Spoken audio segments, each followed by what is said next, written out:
Well, hello, friends. Again, thank you for joining us. And today we're beginning the book of Ezekiel, chapters 1 to 4. Now, Ezekiel came from a priestly family, and he was also taken into exile on the second group that went into exile in 597 BC.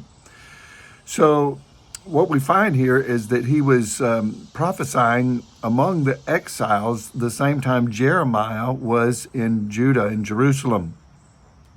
But God sent him to the exiles. So all the people were covered, those that were taken captive and the ones left in Judah. They were all getting a message from a man of God. Now in Ezekiel was told that the people are not going to listen to you. Now that would be very difficult to have to go preach to a people or talk to a people that you know ahead of time they're not going to listen to you. But I want to just read, in fact, 5 times in chapter 2 and 3 times in chapter 3, they are called a rebellious people.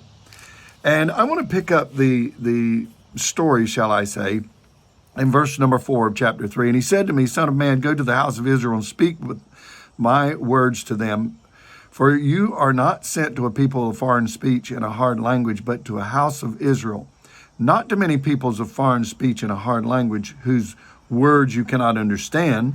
Surely if I sent you to such, they would listen to you. I thought about that oftentimes that we send missionaries overseas and they will listen oftentimes more so than people right here at home in our own country, our own language. They won't listen to us, but oftentimes in other languages will, but this is the same here. But the house of Israel will not be willing to listen to you, for they are not willing to listen to me, because of all the house of Israel have a hard forehead and a stubborn heart. Behold, I have made your face as hard as their faces, and your forehead as hard as their foreheads. Like emery, harder than flint, have I made your forehead. Fear them not, nor be dismayed at their looks, for they are a rebellious house. Now, they basically, what God is saying, they're hard-headed. And we've seen hard-headed people before. Sometimes our kids are hard-headed. They're stubborn.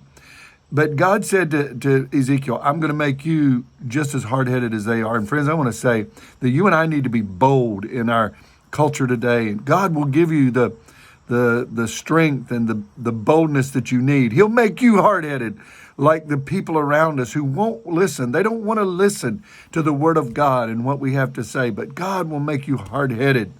So I encourage you today, be bold, be strong, and be the voice God's looking for in our culture. God bless you. Have a wonderful day. Bye-bye.